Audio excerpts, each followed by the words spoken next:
எவ்வளோ வருஷம் இந்த வருஷத்தில் உட்காந்துருக்கேன், 27 வருஷமாக அந்த இடத்துல உட்காந்துருந்தேன். ரொம்ப ஆச்சரியமாக இருக்குது எனக்கு. முன்னாடி வந்து உங்கள்லேயே இருந்து வந்த ஒருத்தன் அப்படிங்கிறனால ரொம்ப ஒரு ஹாப்பியான மொமெண்ட்டாக இருக்குது. அன்னைக்கு வந்து நாங்கள் உள்ளே வரும்போது எல்லாமே பேப்பரும் பேனாவும் கையில் எடுத்து வச்சுட்டு நாங்கள் எழுதிட்டுருப்போம். அது வந்து ஷார்ட் ஹேண்ட் படிக்கலை. அதனால் வந்து அன்னை மாதிரி பெரிய சீனியர் ஜேர்னலிஸ்ட்டுகள்லாம் வந்து கடகடன்னு அடிக்கும்போது நாங்கள் வந்து எழுத்தில் வந்து எழுதிட்டு ஒரு குறிப்பான வார்த்தையெல்லாம் எழுதி பண்ணிக்கிட்டு இருக்கோம். அதுக்கப்புறம் எங்கள் காலத்தில் தான் வந்து டெலிவிஷன் வந்துச்சு. அப்போ டெலிவிஷன் மீடியாவுக்கும் எங்களுக்கும் பொறாமையாக இருக்கும். அவங்க வந்து அரசியல்வாதிலாம் பேட்டி கொடுக்கும்போது டிவி சேனல்ஸ் பேர சொல்லி அவங்கெல்லாம் வந்துடலாம் அப்புறம் கொடுப்போம். அப்போ நாங்கள்லாம் யார் அப்படின்னு சண்டைக்கு வேறு போகும். இப்போ பேப்பரும் போயிடுச்சு, கேமராவும் போயிடுச்சு, மொபைல் வந்து முன்னாடி நிற்குது. அது அடுத்தடுத்த கட்டத்துக்கு போய் நிற்குது. ப்ரெஸ் ஷோ அப்படின்னு தனியாக ஒன்று போடுறாங்க, இன்ஃப்ளூயன்சர் ஷோ அப்படின்னு ஒன்று தனியாக போடுறாங்க, நடுவில் ஒரு ஷோ போடுவாங்க போல். பெரிய அளவில் டெவலப் ஆகி நிற்குது. அதனால் கொஞ்சம் வச்சு செய்யாமல் கொஞ்சம் பார்த்து செய்யுங்க. நாளைக்கு நான் முதலமைச்சர் ஆனால் உங்களெல்லாம் நல்லா கவனிச்சுக்கிடுவேன்.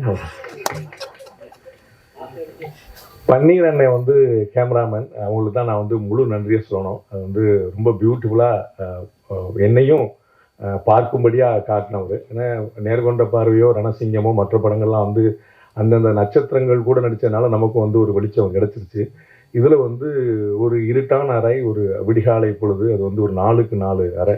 அதில் வந்து எவ்வளோ தூரம் ஆங்கிள் வைக்க முடியுமோ நம்ம அண்ணன் சுருணை சிவானன் சொன்ன மாதிரி வந்து அது ஒரு சிறை அறைக்குள்ளே நடக்கக்கூடிய ஒரு இடத்துல மொத்தம் 4 சுவர் தான். அப்போ எவ்வளோ மல்டிபிள் ஃப்ரேம் வச்சா ஒரு வெரைட்டி கிடைக்கும் அப்படிங்கிறத வந்து பன்னீர் அண்ணன் வந்து படாத பாடுபட்டு எடுத்தாங்க. அது வந்து கிட்டத்தட்ட ஒரிஜினல் சிறையில் எடுக்கப்பட்ட விஷயம். அது வந்து அண்ணனுடைய எக்ஸ்பீரியன்ஸை நான் வந்து அன்னைக்கு பார்த்தேன் கண்கூட. ரொம்ப மறக்க முடியாத ஒரு கேரக்டர், ரொம்ப இன்ட்ரெஸ்டிங்காக இருந்தது. கவிதா பாரதி அவர்கள் வந்து நிறையா சொன்னாங்க. வந்து நம்ம என்ன சொன்னாலும் நேர் எதிர நிற்பார் அப்படின்னு.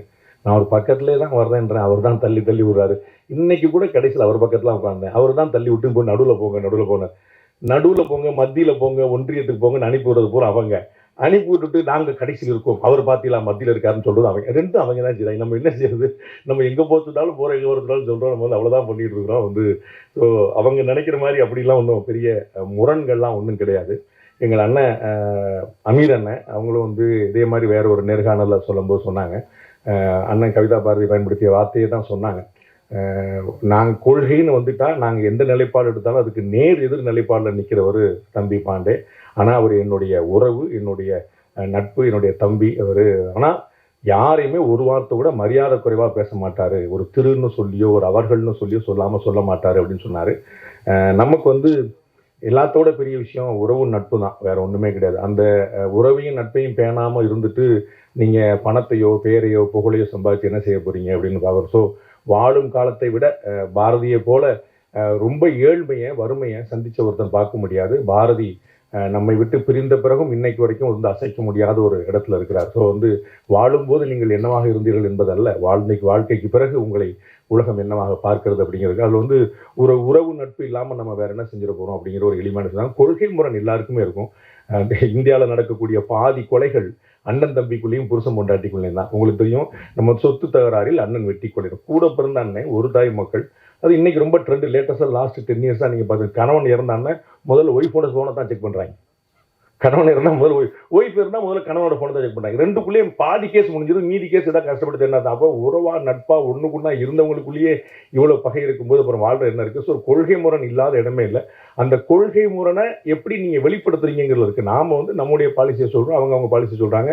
எது சரியோ மக்கள் ஏற்றுட்டு போகிறாங்க. 2 பேர் ஆளாளுக்கு ஒரு பாலிசியை சொல்லிட்டு போன போது மக்கள் சம்பந்தம்லாம் வேற ஒருத்தருக்கு உட்கார வச்சு இல்லையா? அதனால ஒன்றும் பிரச்சனை இல்லையா? நம்ம வந்து யார் என்னதான் பாலிசி சொல்லிப்போம், எது பிடிச்சிருக்கோ பிடிக்கலையோ, எனக்கு இது பிடிச்சிருக்கு மக்கள் முடிவு பண்ணிட்டாங்கன்னு அப்புறம் வந்து என்னுடைய கொள்கை பெரிதா இன்னொரு கொள்கை பெரிதா, மக்களுக்கு வந்து எல்லாமே தெரியும். நாம நமக்கு முடிஞ்ச விஷயத்துல ஒரு எளிய மொழியில ஒரு இனிமையான மொழியில சொல்லணும் அப்படிங்கிற மட்டும்தான் என்னுடைய எண்ணத்துக்கு மேலே வரணும் கிடையாது. சபரிஷ் ப்ரொடியூசர் அவர்கள் நான் பார்த்த 11 படம் நடித்தேன், பயங்கர காமெடியா. நானும் வந்து கவிதாக்கா வந்து கேலியா வந்து சொன்னாங்களே நடிகர் ரங்கராஜ் பாண்டே அப்படின்னு சொல்லி சொன்னாங்க. நான் என்ன ஓரமாக உட்காந்து குத்து வச்சு உட்காந்துருக்கேன், என்ன போய் நடிகர் சொல்லிக்கலாம், அவ்வளோ ஒருத்தால நான் இன்னும் ப்ரொஃபஷனலாலாம் ஆகலை அப்படிங்கிற சொன்னேன். போன ப்ரெஸ் மீட்டில் வந்து டைரக்டர் சொன்னார் போல, ஏதோ அந்த பேமெண்ட்லாம் திருப்பி கொடுத்தாரு. அதுவே வந்து நான் நடிகர் ஆளுங்கிறதுக்கான உதாரணம். நடிகர் ஆன பிறகு நம்ம கொஞ்சம் பார்த்துட்டு என்ன சரியாக வரல அப்படிங்கிற மாதிரி, சரியாக வரல என்ன அது இல்லை என்ன வெரி ஸ்லைட் பாய் எங்கள் ஆப்பிள் ஜூஸ் கூட அப்படின்னு நம்மளும் கேட்கலாம், பிறகு வந்து கேட்கலாம். நான் பார்த்த ரொம்ப 11 படம் பண்ணியிருக்கிறேன். அதில் 2 படம் வந்து சாரோடைய ப்ரொடக்ஷன்லேயே பண்ணியிருக்கிறேன். ரொம்ப இன்ட்ரெஸ்டிங்கான ப்ரொடியூசர், ரொம்ப எளிமையான ப்ரொடியூசர். அவர் வந்து ஏன் டாம்பிகமா இல்லை அப்படின்னு வந்து சுப்பிரமணிய சிவானந்தன் கேட்டாரு. டாம்பிகமா இருந்தா கூரை கறந்துருவாங்கன்னு தெரியும், நம்மகிட்ட வரும்போதே பாவம் நீங்க தான் சார் இந்த படத்தை எனக்கு சம்பளம் கொடுக்கணுங்க மாதிரி தான் வருவாரு. ப்ரொடியூசர் அப்படியே ரொம்ப நொந்து போய் பாவமா வந்துட்டு, ஆமாங்க நான் ஒரு 30 படம் பண்ணிட்டேங்க அப்படிம்பாரு. 30 படம் பண்ணிட்டு சும்மா உட்காந்துக்கல, அவருக்கு அவரே வெறுங்கியில் வந்து அவரே விழுந்துட்டு இது மாதிரி பண்ண வேற கூட உட்காந்து வச்சிருப்பாரு. அவர் இன்னும் பாவமா உட்காந்துருப்பாரு. எல்லாம் வந்து பயங்கரமா வந்து அவங்க அப்பீரியன்ஸ்லயே பயங்கரமா போட்டுவாங்க. நமக்கு வந்து சரி சம்பளம் என்னத்தப்போ அவரே கஷ்டப்படுறாரு, நமக்கு எது அப்படிங்கிற மாதிரி நமக்கு ஒரு ஃபீலிங்கை கொடுத்துருவாங்க. அதோட எளிமை அதே சமயம் வந்து ரொம்ப பெரிய கால்குலேஷன், ரொம்ப எதை எப்படி செய்யணும் அப்படிங்கிறது வந்து ரொம்ப எனக்கு ஒரு பெரிய படம். நான் ஒரு நிறைய படங்கள் பண்ணதுனால எவ்வளவு தெளிவான பார்வை இருக்குது அப்படிங்கிறத நான் பார்த்தேன். அது வந்து ரொம்ப ஆச்சரியம். அவரோட தொடர்ந்து தொடர்புல இருப்போம் அப்படின்னு எனக்கு நல்லா தெரியும். லிசி அவங்களோட நடிக்கிறதுக்கான ஒரு சந்தர்ப்பம் கிடைச்சது. அவங்களும் சொன்னாங்க பாண்டே வந்து அந்த பக்கம் ஆச்சு. அது லிசி அதுக்கு முன்னாடி எனக்கு தெரியவே தெரியாது. நான் பாருங்க எவ்வளோ ஓரமாக உட்காந்துருக்கேன். வந்தோடனே நீ இந்த அந்த கட்சி தானே அப்படின்னாங்க. நான் எந்த கட்சியுமே கிடையாது, நம்பவே மாட்டேன். அந்த கட்சிக்காரன் நம்ப மாட்டான், மற்ற கட்சிக்காரன் நம்ப மாட்டான். நம்மளால எவ்வளோ கஷ்டமாகி போச்சு பாருங்க. சரி அந்த கட்சிக்காரன் நம்மளை வாழ வச்சு வந்தாலும் அதுவும் கூட இல்லாமல் போயிட்டுருங்களேன். என்ன நடிப்பு என்ன நடிப்பு என்ன நடிப்பு. அப்பா எனக்கு வந்து உண்மையிலேயே நான் நடித்ததை பற்றி அவங்க சொன்னாங்க, என்னை நடிக்க விடாம பண்ணிட்டாங்க அவங்க. அந்த இடத்துல எமோஷன் அப்படியே கொட்டி குமிச்சு கட் சொல்றாங்க, ஃப்ரேம் மாத்தாங்க வைக்கிறாங்க. அந்த எமோஷன்ல she is travelling on that, அப்படி அங்கேயே நிக்கிறாங்க.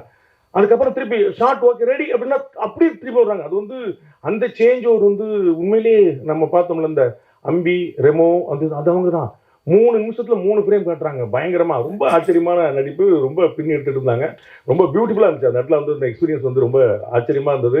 வரும்போது கார்ல இறங்கும்போது ஒரு ஃபைட் சீனை தான் பார்த்தேன். அவங்க வந்து ஒரு கேரவேனுக்குள்ளேயோ இறங்கணுன்னே சண்டையை போட்டு வந்து ஒரு சுடிதார் போட்டு சண்டை போட்டாங்க. நானும் இந்த அக்கா யாரு, இது ப்ரொடியூசரா இருக்கும்போது சண்டைகள்லாம் போடுதே அப்படின்னு நினைச்சுக்கிட்டு இருந்தேன். இறங்கி அவ்வளோ சண்டை போட்டாங்க. படகு இந்த பக்கம் போனா அடிச்சு பரட்டி எடுத்துட்டு அப்புறம் அவங்கள்ட்ட உட்காந்து கதையெல்லாம் கேட்டேன். எப்படி மேடம் நீங்க பயங்கரமா இவ்வளவு நடிப்பு இவ்வளவு போடுறீங்க அப்படின்னு சொன்ன போது, என்னுடைய வீர வரலாறு தெரியாம இருக்கே தம்பி அப்படின்னு சொல்லிட்டு ஃபுல் ஹிஸ்டரி சொன்னாங்க. கம்ப்ளீட்டா நம்ம ஜியோகிராஃபி மறந்து வச்சு அவ்வளவு பியூட்டிஃபுல்லான நடிப்பு. பிரிகிடா வந்து கடைசி வரைக்கும் கண்ணில் காட்டல டைரக்டர் எனக்கு. அதனால எனக்கு அவங்க தெரியல. பட் வந்து அவங்களுடைய அந்த ட்ரைலரை பார்த்த பிறகு என்னால் ஃபீல் பண்ண முடிஞ்சது. அவன் வந்து நேரில் பார்க்கறதுக்கு இருக்கிறவங்க அது எப்படி நடிப்புன்னு வந்தால் எவ்வளோ பெரிய சேஞ்சர் கொடுத்துருக்கான்னு பார்க்கும்போது ரொம்ப பியூட்டிஃபுல்லாக பண்ணியிருக்கிறாங்க. வெற்றி சார் சொல்ல வேண்டியதே இல்லை. நான் வந்து அங்கே இதுக்கு முன்னாடி வந்து ஒரு ப்ரெஸ் மீட்டாக தனியாக வச்சுருந்தவங்களும் நிறைய பேர் வந்துருப்பாங்க நினைக்கிறேன். அது வந்து அந்த கிரெடிட் வந்து ஃபுல்லாக டைரக்டர் தான் கொடுக்கணும். நம்ம சேனல்ஸ் இன்டர்வியூஸ் வந்து கொடுக்கும்போது 12 மணி நேரம் 15 இன்டர்வியூ அடி நாக்கு தள்ள அடிச்சு ப்ரொடியூசர் வந்து இல்லை சார் நீங்கள் கோஆப்ரேட் பண்ணுங்க சார். டைரக்டர் வந்து அடிச்சு விடவே இல்லை, அசரவே இல்லை. முதல்ல நாங்கள் 4 பேர் பேட்டி கொடுக்க ஆரம்பித்தோம். 4 பேட்டிக்கு அப்புறம் வந்து 3 பேர் பேட்டி கொடுக்க ஆரம்பித்தோம். 8 பேட்டிக்கு அப்புறம் 2 பேர் பேட்டி கொடுக்க ஆரம்பிச்சோம். என்னையும் விட மாட்டேன், நானும் வந்து கிளம்பிடலாம் பார்த்தேன். டேரக்டர் விட்டவே மாட்டார். கதற கதற கதற கதற இன்னைக்கு சிஎம் பேசினார்ல அசம்பிளியில், அந்த மாதிரி வந்து கதற கதற கதற அடிச்சு 15 பேட்டி கொடுத்த அப்புறம் நம்ம வெளியே அனுப்புனாங்க.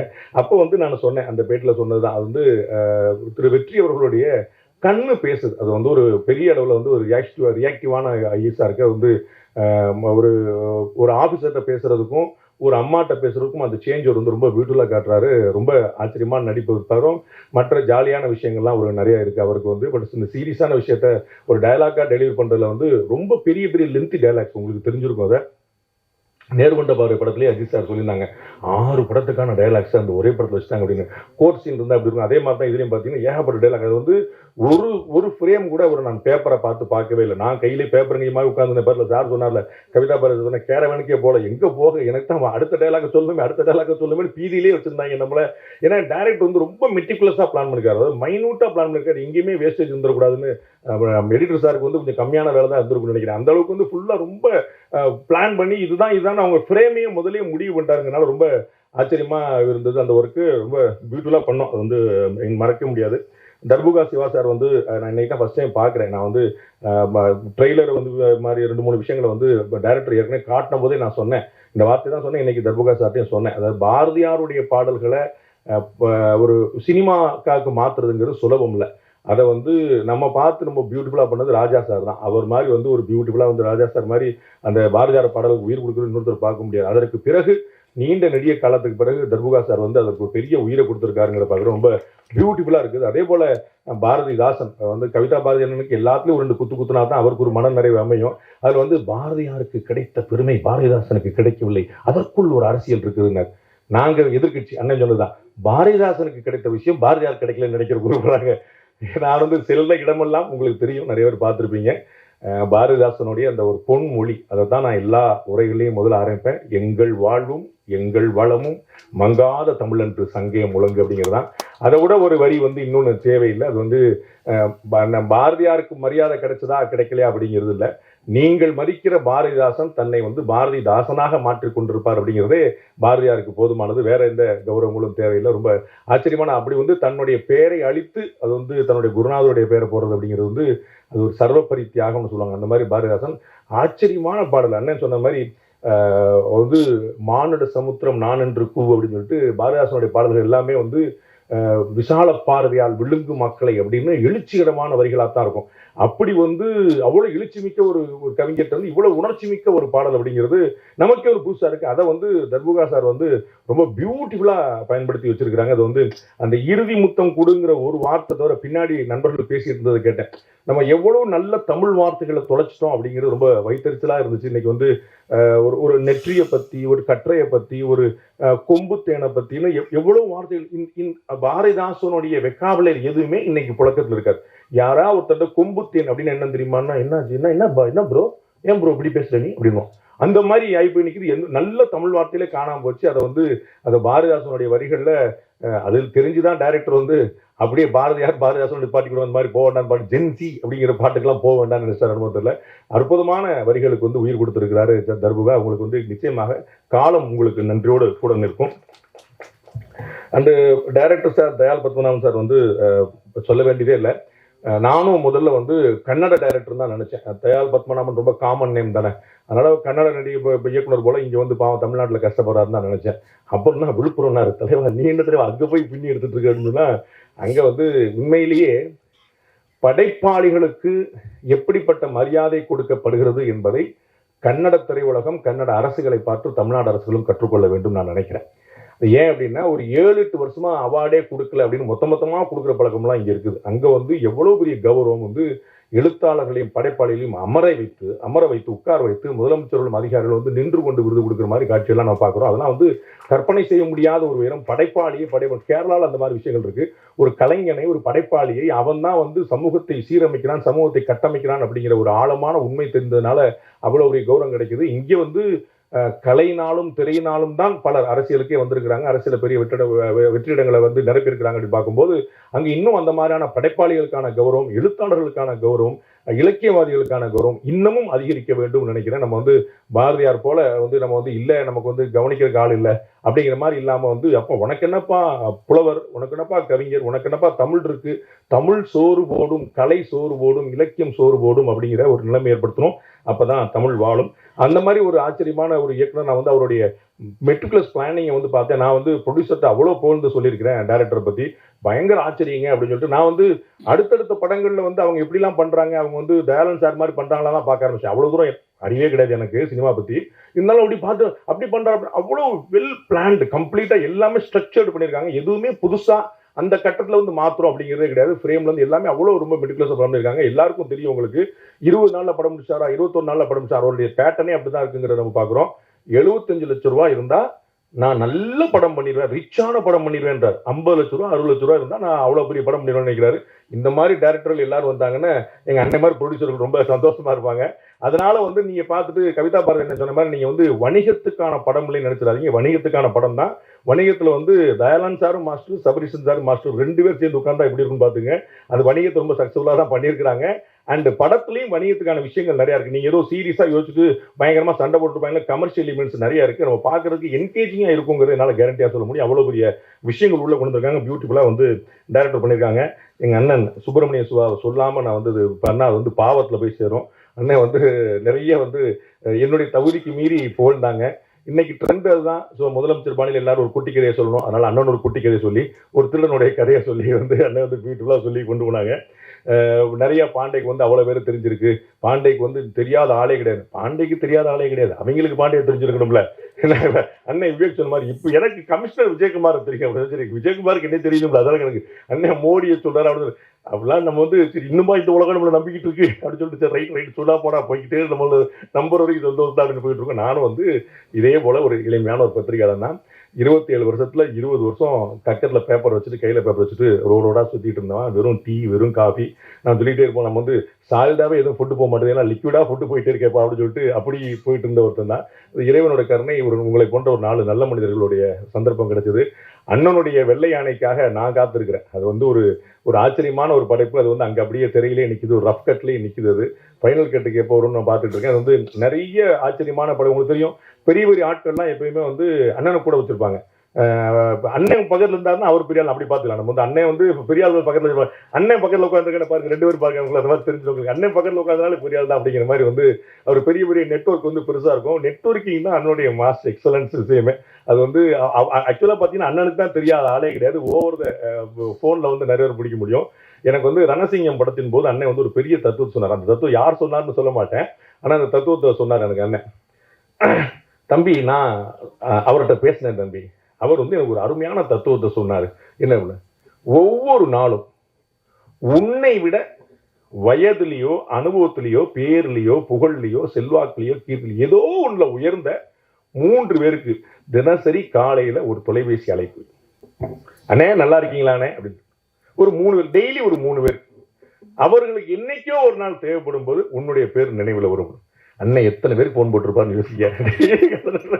இந்த தத்துவத்தை வந்து வேறு ஒரு பெருமகனார் வந்து அண்ணனுக்கு சொல்லி, அண்ணன் வந்து கண்ணன் போல இருந்து எனக்கு இந்த உபதேசத்தை சொல்லி அதை வந்து நான் பச்சு பிடிச்சிக்கிட்டு இருக்கிறேன். அது வந்து டெய்லி ஒரு காலையில் 3 பேருக்கு ஃபோன் அடிக்கலான்னு பார்த்தேன், ஃபோன் நம்பர் தான் தெரிய மாட்டேங்குது. அதுதான் பெரிய பிரச்சனை.